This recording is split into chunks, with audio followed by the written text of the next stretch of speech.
What's going on, beautiful people? This is your man Jamil Muhammad. Thank you all so much for tuning in to another episode. Now today we're going to be having a little bit of Q&A / discussion because I put up a post on Instagram asking people if they wanted me to answer some mental health questions. So that's what I'm going to do today.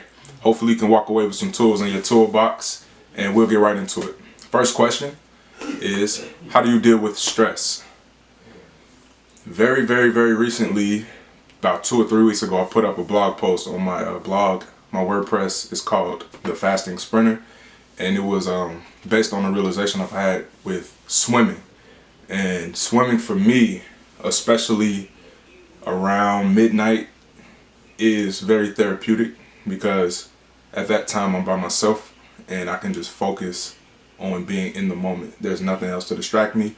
Can't use my phone because there's usually no Wi-Fi, no data. I can't use anything in the swimming pool, so it's just me in the water. I'm a Cancer, that's a water sign. I think that might have something to do with it, I don't know, but when I'm around water, I'm usually very relaxed and I feel connected. So swimming is one of the ways I deal with stress. Taking it slow, doing one lap at a time, working on focus on controlling my breathing, which is very important. It could be a meditation for some people. So if you can, go for a swim, let the cold water hit your body, and then hop in the hot tub. Enjoy yourself. The second way that probably everybody knows, no, it's not coffee yet, I'm not getting into it, but it's exercise. High resistance and high repetitious training is linked to increasing the endorphins in your brain, so you're going to be feeling good, guaranteed. I swear, if you exercise for about 30 minutes straight, whether it's high intensity or aerobic, that exercise over time will allow you to feel those feel-good hormones. If you go for a mile run, that's what I do, either at the beginning or the end of my workouts. Run for a mile and then get off the treadmill, walk around for a little bit. It starts flowing and then you feel good. You can get right into the next exercise, or you can just leave. You do not have to be in the gym for 3 hours at a time. I don't do that. It's all about volume of training rather than going in there one time and killing yourself out for a week and you've got little to no training done. So just go in there every day, every other day, every 2-3 days, do a little bit. Once you get that mental high, you're fine. Just leave. Go enjoy yourself some coffee, because I know I will. On to the third point. Create something beautiful. Create something beautiful. So I had recently bought a canvas and some more acrylic paint, and I'm on my way to painting something very near and dear to my heart. But it feels good when you can create something, whether it's content, whether it is a new idea, whether it is an event that you put on, whether it is a piece of clothing. Many people are creating their own clothing and getting their ideas and manifesting what's in their mind, and they're profiting from it, which is good. You feel good from that because that reassures or confirms the fact that I've created something in my mind. It might have been scary at some point, but I did it. I went through with it. I persisted, and it's here. That's like your baby. That's your creation. That means you're like the god of whatever you just created and brought into reality, So create something beautiful. Create something first. And whatever you create is beautiful. So on to the fourth point. Coffee and conversation. One of my greatest experiences with coffee and having conversation with it is when I was at Morehouse. I think it was my first and second semester. My brother and I, we were doing what we usually do, experimenting with intermittent fasting. And I think this is our second attempt at eating one meal every other day. So we ate Monday night, we wouldn't eat again until Wednesday night, and then Friday night, then Monday night, and so on and so forth. I can't even explain to you the mental high that I got from that. That was literally the best experience that I got from it. Just fasting once every other day, eating some good food, some high nutrition food, and then having conversations during the fasted period I swear to you, your brain is like super powered. You literally nobody can tell you anything because you're absorbing knowledge much quicker during the fast, and your ability to process and digest information is like beyond anything else. So if you can, grab you a cup of coffee, have a conversation with somebody. I suggest to a lot of people, if you can, skip breakfast, go for that cup of coffee, light cream, light sugar. If you need that, and then go have a conversation with somebody if you can.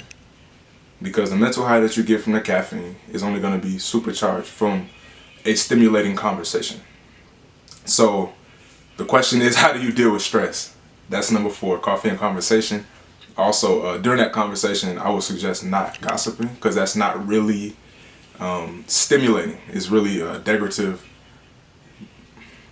It degrades the mental high that you want to produce. So have a conversation with something of substance. I guarantee it will not fail. On to question number 2. How do you cope and deal with the mistakes that leave you feeling incompetent? So I know a lot of people can relate to this and relate to some of these answers. I was reading this book called Think and Grow Rich by Napoleon Hill, and one of the main lessons from that book is persistence. He gave many accounts, even in the updated audio book with the editor. He gave many examples of people that persisted. Henry Ford, how they brought him to court, and how he was just, he defended himself, but he stood on what he knew was to be true, and they couldn't do anything about it, because anybody that persists can never fail.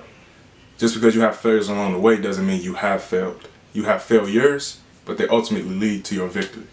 So you got Henry Ford, you have even Prophet Muhammad. They quoted in Think and Grow Rich, and I was kind of blew away, and it kind of attracted me more, because many times people don't even mention the Prophet, peace be upon him, and that had drawn me to it.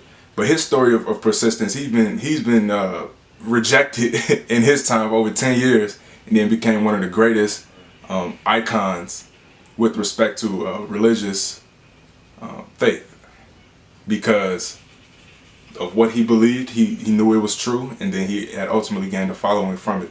So coping with your past mistakes is not feeling bad about the mistakes that you've made. Rather, it is about, I think you should laugh if you can. I know many times my little sister saw me yesterday during Thanksgiving. I spilled water all over my floor, went in the kitchen, spilled some food. I wasn't even eating the food. Somehow I spilled it. How that happened, I don't know. And then I spilled another cup of water, and I'm like, yo, what's going on today? And she told me, like, man, we got you tested for something being wrong with you, and we're just waiting on the results. So I'm like, okay, little sister, okay, that's Yasmin. But some things you just have to laugh about. You can't take everything so seriously. I know for a fact that if you do that, you'll feel a lot better, and it'll give you a little bit more energy to pursue whatever it is that you're pursuing. So if you can, laugh a little bit. And the third point on that question, remember the question is, how do you cope with your past mistakes that leave you feeling incompetent? A lot of Naruto watching has been done because Naruto's story is a story of persistence. He was not naturally gifted like his rival Sasuke. Sasuke was naturally gifted. He was considered exemplary in terms of the shinobi world. So Naruto kept persisting, and he ultimately had become one of the greatest shinobis, not because of his natural ability and him working with the natural ability, rather him being so persistent. And maybe that is his natural ability. So it's not the physical talent, but rather what's in your mind. That's his natural ability, now that I'm thinking about it. So you have to figure out your natural ability and work at it. If you have the capacity and the will, you are willing to work at something and be persistent with it, go for it. As long as it's not harming anybody, you know it's going to bring good to you and your community, go for it. Persist. That's the lessons that I get from anime. That's why I watch it every chance I get. Persist. You will never fail. On to the third Question, it is, how do you deal or handle with your mental health when it is disturbed? First thing is either writing or making voice memos. So you have to prepare for those times because it's inevitable. It will happen. So sometimes I will write a list of things that I'm grateful for, or I would write a list or a speech or something for myself that I could read when those times do get hard. Or I'll make a voice memo. Me high off caffeine, of course. I'll make a voice memo and then I'll be gassing myself up in that voice memo, and I would name it "Gassing Yourself Up When You Feel Down." And I would go and listen to that, and then I would probably be smiling or something while I'm listening to it, because I know I'm like, a lot of times I'm real silly and goofy and I joke around a lot. But that can bring a lot of light to your situation if you prepare for it beforehand. So in my biostats class from when I was at Morehouse, they talked about primary prevention. That's not just for large communities and things that we study in, what do you call it? In, like, you know, just studies that are done. So primary prevention is one of the most important ideas. So you don't only have to prepare for it for other individuals. You need primary prevention for yourself. So that's one of the ways. Primary prevention using writing and voice memos definitely will help. The next thing is you can tell your friends and family that you love them. And again, some crazy stuff just happened. The camera just went off randomly. The battery's not even dead. But anyway, back on the point. I love you. Say it to your friends and family. Say it to the people that you care about, and it will make you feel 10 times better. It'll make them feel better, and we're spreading love. Good vibes. So, the next thing is drink some coffee and take some ginger. Call me crazy, but I think the mental health boost that you can get from both together is unlike any other, especially if you're fasting. Fasting is a stressor, so it does cause stress, but it's good stress on your body. And the ginger can help reduce inflammation. It gives me a mental boost. My focus is on point, and it also can help. It can have like liver protective effects as well. So ginger is one of the the most amazing foods that you can consume, along with coffee. The high antioxidant profile. You will feel amazing while you drink it. So drink it. Question number 4. How do I balance processing in my spiritual practice of Islam or Christianity in modern times? Christianity and Islam in modern times are unlike the way that they used to be practiced. We have a lot more philosophical freedom in the time of Plato, Aristotle, Socrates, Homer, those people that wrote those great. If you wrote an epic or you had philosophical thought, they did not appreciate, the power structures did not appreciate you challenging them at all, because they were extremely dogmatic and they didn't want to change at all. They didn't want to change their actions, they didn't want to change their thinking, because I knew that would bring a sort of freedom to the people that they wanted oppressed. So the number one answer to that question is critical thinking. So you could have a faith, but the scripture says none knows its interpretation. So you can have your own perspective on a scripture, but sitting around arguing based on nonsense is not really gonna help. So I think you should get around like-minded individuals that have the same goal as you.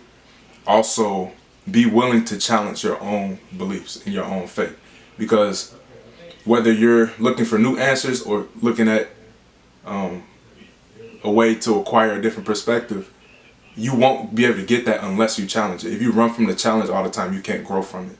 So you have to have some sort of challenge, some sort of resistance toward what you believe, and ultimately your faith probably will grow stronger. So critical thinking with respect to your faith is extremely important, and you have to be willing to challenge your own dogmas. And I forget the philosopher's name. I talk to my dad about this all the time, but he said one of his main ideas was based on what works rather than what is necessarily true. So you could say it's true that these events happened in the past. So back on the fourth question, how do I balance processing my spiritual practice in Islam or Christianity? The third point under that is just keep the bottom line in mind. So all of the minor errors that you may not meet, I don't think those things are as important as the way you live your life. And I think the bottom line for most faiths, especially Judaism, Christianity, Islam, is really just trying to teach you how to be a good person and how to develop communities so that they can live in harmony and peace, and also how to be just in those circumstances that may require it. So I think that's the bottom line. I think if that's what you're doing with respect to the way that you treat other people, you're dealing with them justly, you're dealing with them in a fair manner, you're treating them how you would want to be treated, hopefully that's a good thing. And you know, just living your life as a person of service to others, then I think that's the most important piece and the underlying reason for these different faiths. As long as you're doing that and you're not violating anyone else's life, I believe that is the way of those three specific sort of faiths. When it comes to Buddhism and other faiths that doesn't really have a central God figure, they really just deal with the individual, I think those are just many different paths to get to the same point, which is enlightenment. You could be enlightened through Islam, Christianity, Buddhism, Hinduism, Jainism, whatever it may be. And the most important thing is that you are treating other people justly during that journey or that process.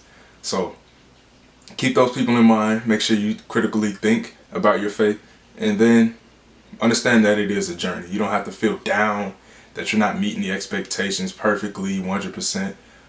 The most important thing is that you're striving and you're doing the best that you can do. Question number 5. What are some ways that you deal with anxiety?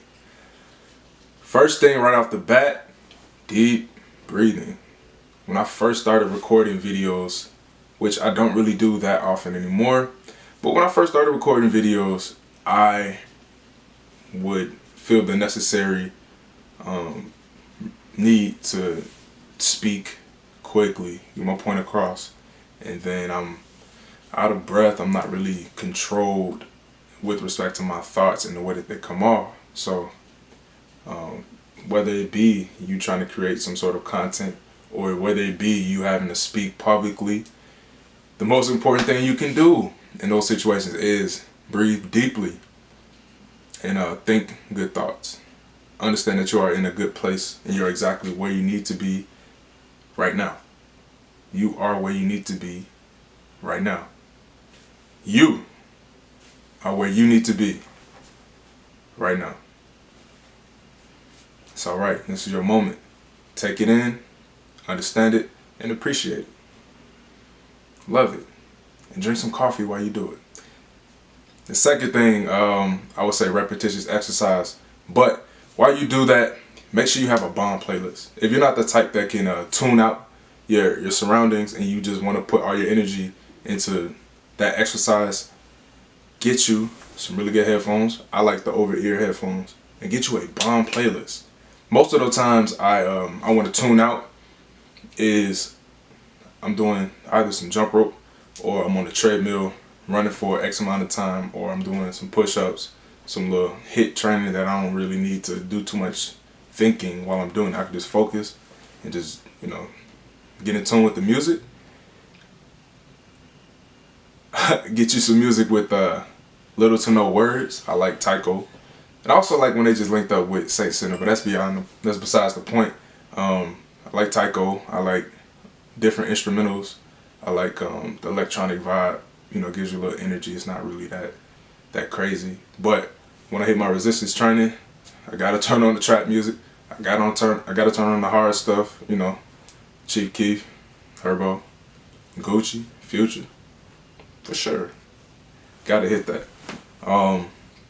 Third thing I do, make sure that I make prayer wherever I am, whether it be the formal prayer or a quick prayer that you can say to yourself. Oftentimes when I'm driving and I'm at a red light, I might take that time, keep my eyes open, but relax, focus on your breathing, and just be thankful for the moment that you're in. A lot of the times that we get down is because we're not focused on the things that we do have. We're often focused on things that we can't even control or things that we may not have yet. So we're too used to instant gratification. We're too used to wanting more instead of being grateful for what we do have. So if you can't buy a nice piece of clothing or jewelry, it's okay. Set your budget aside and then work at it gradually. Most of the times we have anxieties because we want something immediately and can't have it. So if you practice delayed gratification, then you'll be a lot more satisfied with what you do have, and you'll be willing to wait. Self-control, relaxation, and understanding what you can control are the most important things when dealing with anxiety, if you ask me. Next thing is to write a list of the small things that you appreciate. Either you could write it, say it, or just think about it. Have to have a gratitude list, and many times it starts with the small things. You could be in any place you want to be in your mind, and you have the freedom to do that. You could create some sort of utopia in your mind. Just be grateful for the fact that you can do that. You can escape within your own mind if you wanted to, then come back and deal with it later. So write a small list of things that you can do. You can be a little weird. Nobody's gonna judge you because it's just you. You know. Don't judge yourself. Just be yourself. Be weird. Do all that. And the last thing for me is to go for a drive. That's one of the ways I deal with anxiety, because I'm just like whether I'm in a pool, whether I'm praying, whether I'm meditating, I can just focus on the road, focus on that little freedom feel you get. Roll down the windows, let all that in, riding by the lake. Lakeshore Drive is a really beautiful place. Then Lake Michigan's right there. You could stop, take some pictures, or just sit by the water. Just be grateful for that moment. So these are 5 questions that I've answered that my friends have sent to me, and I hope that you can walk away with at least one thing. My hope is that you can start these conversations, if you're not having them already, actually physically having these conversations, not talking about having the conversations. But you're going with people, you're having these conversations, you all are bouncing ideas off of one another, and then you can learn from one another.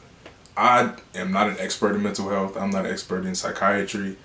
I'm not.